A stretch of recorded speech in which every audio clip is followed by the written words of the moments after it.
Hey everyone, Michelle J. Raymond, LinkedIn Company Pages expert. And today I thought I'd actually step you through what I would do to help a business sell more on LinkedIn by boosting their company page approach, their brand. Well, I actually found this particular company page because I was shown an ad. So it was sponsored content by them. Too many businesses are ignoring their company page and therefore impacting their company brand. Now, I'm out to change that because it's such a missed opportunity. It's even more criminal when what I see is people are paying for sponsored content, i.e., paid strategies to make sure I see a post from them, which I did in this particular case. And then I go and check it out because it's a product that I actually own. I physically have one right here. It's my Remarkable. I'm going to show you how I think Remarkable could increase their sales and turn what has been a really poor experience on LinkedIn to reflect their premium brand. I'm a huge fan of the product. I am so sad about what they're doing on LinkedIn. And so that's why I thought I'd use this as a case example of what not to do with your company page on LinkedIn. Let me show you how I would do an audit if I was working with Remarkable to help them increase their sales, grow their business, and not have a poor customer experience. So let's check this out. I was scrolling through my feed as you do, and I came across the Remarkable ad. Now, I stopped immediately because, as I said, I own one. When I had a look at it, because I'm also a company pages expert, I started to have a look and see what was going on in the comments. Now, the ad has got quite a bit of traction. You can see 385 likes, you've got 46 comments, 5 times people have reposted. So they loved this so much that they decided to show it to their immediate communities. That's such a huge win for brands. Here's where it all came unstuck. Let's scroll down a little bit. What you're going to see in the comments is you've got people that love it, people that have got customer service issues, people that are thinking about buying it. And if we have a look, you can start to see some issues that are popping up. So what happens when someone wants to return it? Somebody's not happy. And in this case, we've had a few people that aren't happy with the service. And you can see it's spread like wildfire. And nobody from Remarkable has jumped in. Not the marketing team, not the customer service team. And I'm going to guess that they've actually probably got an agency doing some of this. When the team gets involved and they do leave a comment in response, it's so generic, it's so bland, and it's so cut and paste that it makes me want to cry. Now, every single time this happens, whether it's direct or indirect, it creates an experience for your customers, your potential customers, and more importantly, those people that are sitting on the fence going, will I buy it? Won't I? It didn't matter how far I scrolled down on this. There were so many examples of poor customer service.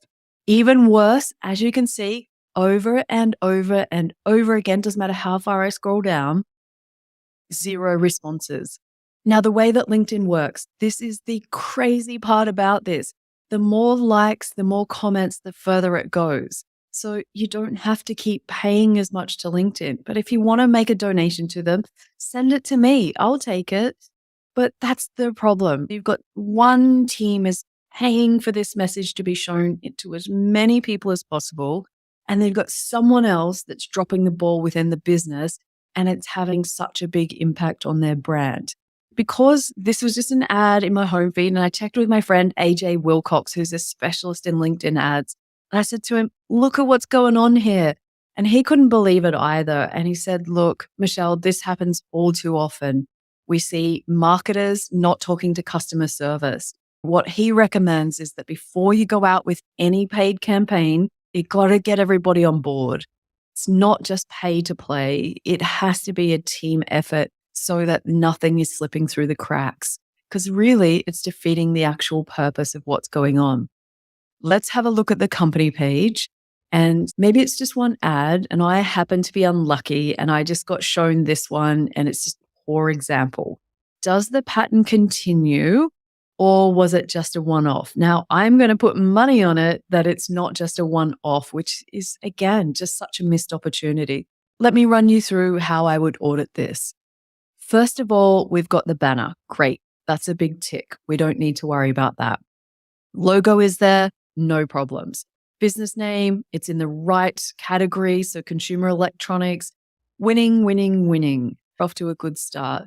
We can see that they've got over 22,000 followers. Now, that's not a number that anyone should ignore. That is your community that's already been built. So why not leverage it?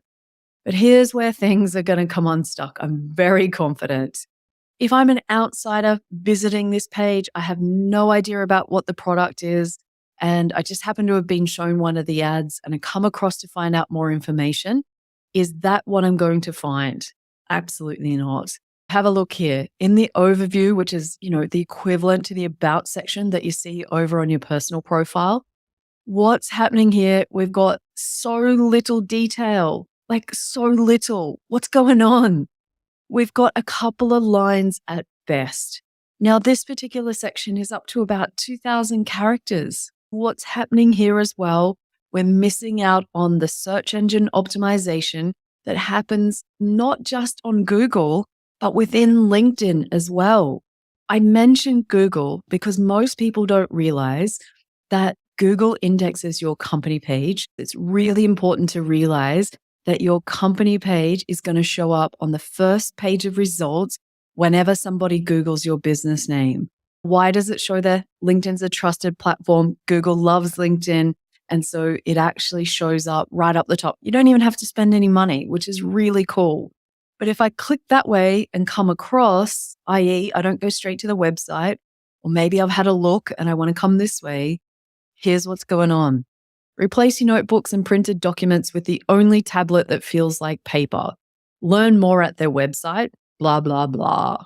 Like, honestly, this thing is so brilliant. I can't even put into words how massively understated this is. Now, I'm going to assume that this link actually hasn't been updated anytime recently. And you know why I know that? Because the little S to say it's a secure site is missing. Here's why I picked that up. Because what happens is if someone comes and clicks on it, they may get a warning when they go across to the website via this link that it's not a secure site. Now, I'm very confident that it is. It probably just has this wrong link. So someone needs to go back and update it. We can see here we've got the headquarters information, when it was founded. So we're getting some ticks. But what you can see here with specialties, here's another problem. So this helps again with the search engine optimization on LinkedIn. You can have up to 20 specialties. So right now they're using 1, 2, 3, and I don't even think that those words are actually helpful. And so they're not going to be showing in the right places. I'm going to skip posts. I'm going to come back to that. So let's assume if I click learn more, it's going to open up a new page. And the good news is it takes me to their website. So that link is working. What's going on with jobs? You can see right now that this business has a number of positions that are available. Imagine that potential employees are doing a search and discovered this job via LinkedIn. Now they're going to click on this, come across and have a look at this company page. Now that's another reason why if you want to attract the best of the best, you need to make sure that this works. I'm going to have a look at the content in a moment and see if it speaks to the kind of place that this is to work for. Now, it doesn't need to. That may not be part of the strategy, but people create impressions overall. Let's have a look at the people tab on the company page. And this is where it becomes personal brands and company brands blend together and one reflects the other. So whenever you go onto the people tab and you scroll down, it's going to suggest some people that you know. Having a look at these are second and third degree connections. But if I click on anybody's profile, in this case, I'm going to go to the VP of strategy at Remarkable, head of promotions.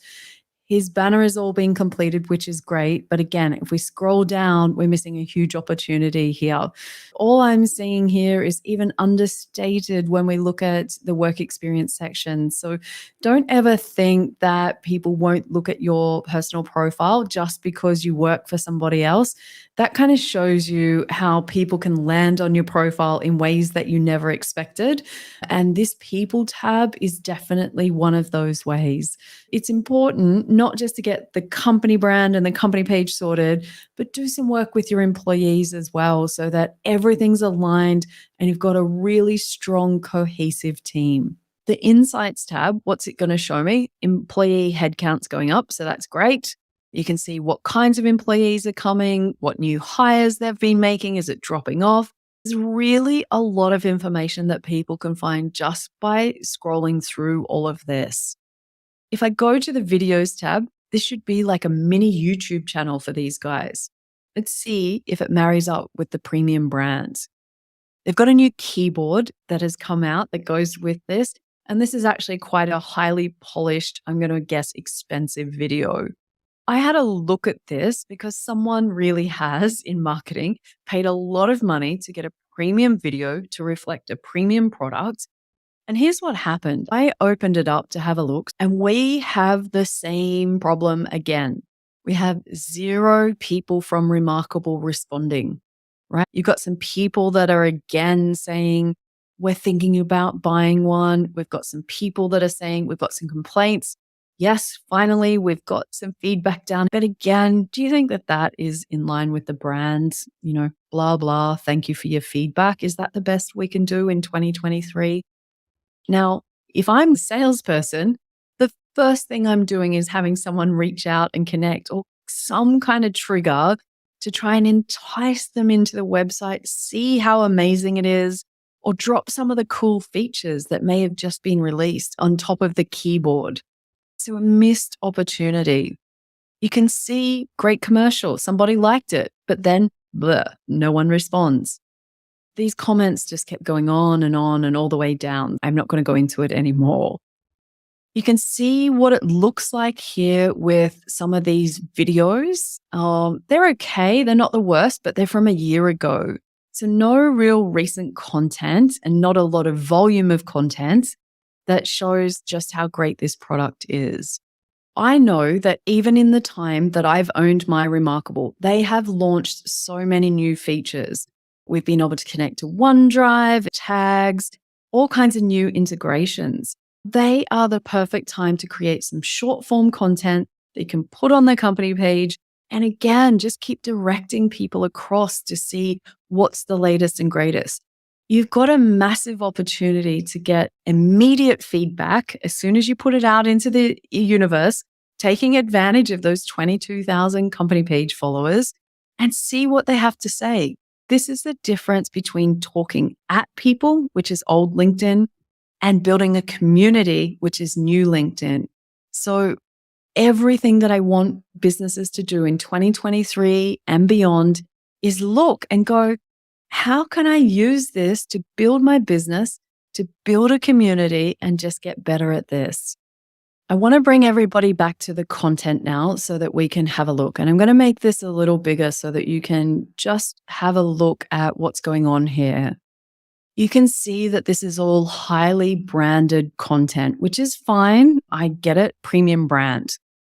If I look at this content straight away, what you see is there's some best practices that are missing. Now, you could tag people. You could use your hashtags. There's no white space. There's lots of different things that I would pick apart in this particular post. But it's only one post, and maybe I'm being a little harsh. Let's have a look at the next post and see what would happen here. Again, you've got images, which is fine. Lots of quotes. They stand out. The actual post itself with this little sign up to read, is that really a call to action that's really strong, that's going to attract people? I don't think so. Let's keep going down. Let's have a look. Did they respond to any comments? Absolutely not.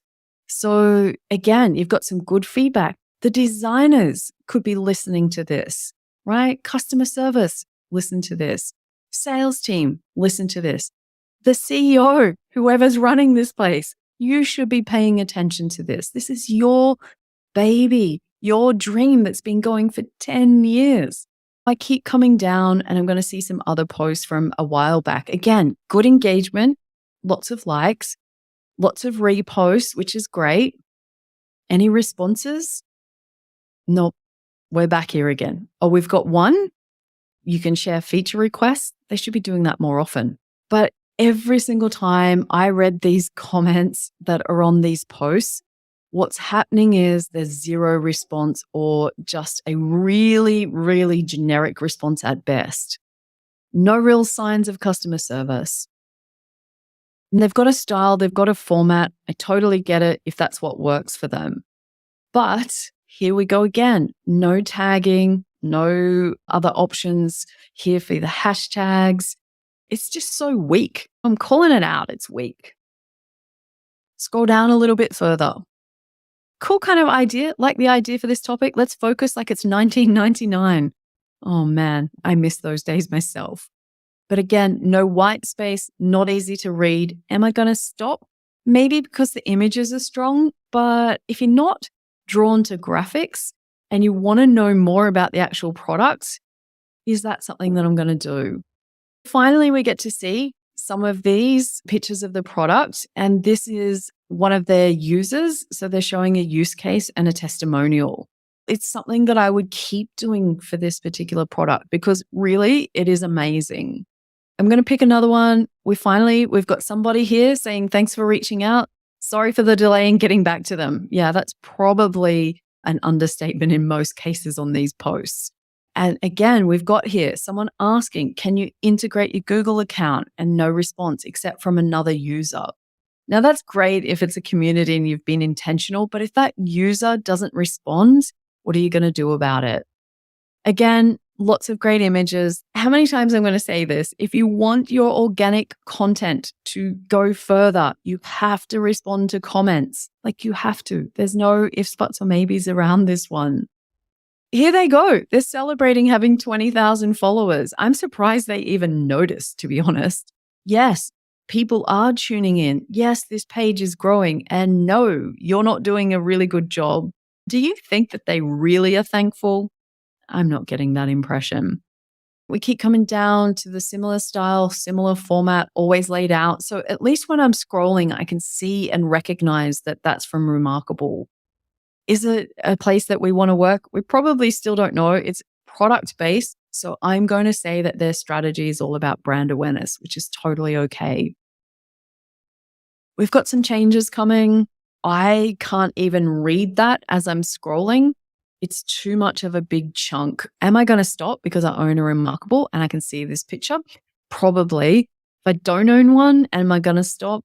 I don't think so. Again, lots of reposts. If we go across, we've got 11 of those. If someone reposts your content as a company page, you have to go and thank them for it. You want them to keep doing it. You'll save money in the long run. I haven't been to this one. Random. Here we go. Severe problem with the system. No responses. Here we go. We've got more problems. They're happy. They appreciate the feedback for requests. So they responded to one. Let's see if there's any others. It seems that they're happy to respond when it's a feature request, not so happy to respond when it's other things. But at least now we've got a couple of responses down here. Ultimately, the experience here with this page is hit and miss. It is all over the shop. It is undercooked, but then these highly polished premium graphics. On one hand, you're paying someone an enormous amount of money to create beautiful images. And then the copy that goes with it is written so poorly. And I'm going to say that because I want to help you guys. I want you to sell more products because I think they're amazing. But think about it from a big picture. We've got a page set up that lets us down. We've got comments that aren't getting responded to. We've got a missed opportunity for market intelligence, ideas. Ask your audience, what would be the features? You don't have to send them to your website all the time. Start building your community. And then we've also got what's going on with the ads. Like if you're going to pay for ads, you have to have a strategy in place for dealing with what happens with that sponsored content. I can also see it said that there was an enormous amount of employees. There's 368 employees. And I have never seen any employee that's engaging with these posts. One. CEO, back to you. CMO, talking to you as well. You have to get your team involved. This is another opportunity to be getting your content seen in more places. There's so many ways and so many more things that I could talk about today. But to summarize, page setup, number one, that has to be completely correct. Why? LinkedIn gives us 30% more impressions, 11 times more clicks. That is their stats, not mine. There's a real missed opportunity for your content not getting in front of as many people as possible. So, page setup is number one. Content, we have to follow best practices. It's about time that you learn how to create a really good copy that captures people's attention beyond the really great images. This is an opportunity. Number three, we have to start building community. Get involved in conversations. Get involved in responding to comments. Thank people for reposting your content. There is so many different ways that you can build your community and leverage the 22,000 followers. The other thing that I want to see more interactions. Run some LinkedIn lives. Have you thought about doing a LinkedIn newsletter? You could launch everything to do with your new features, new products. Have a strong call to action. Go buy the new keyboard. Another missed opportunity. Maybe it's my sales brain that's going crazy here. Look, I love the product, but dear Remarkable, it's time that you had a LinkedIn company page that reflects your premium brand for the product. As I said, I absolutely love it. I just want to help you guys out and help other businesses to shine on LinkedIn and make sure that your company brand is reflected in your company page and you really leverage the world's number one B2B platform, the world's number one professional platform. It's where your buyers are. So if you're looking for help, reach out. You know where to find me. Cheers.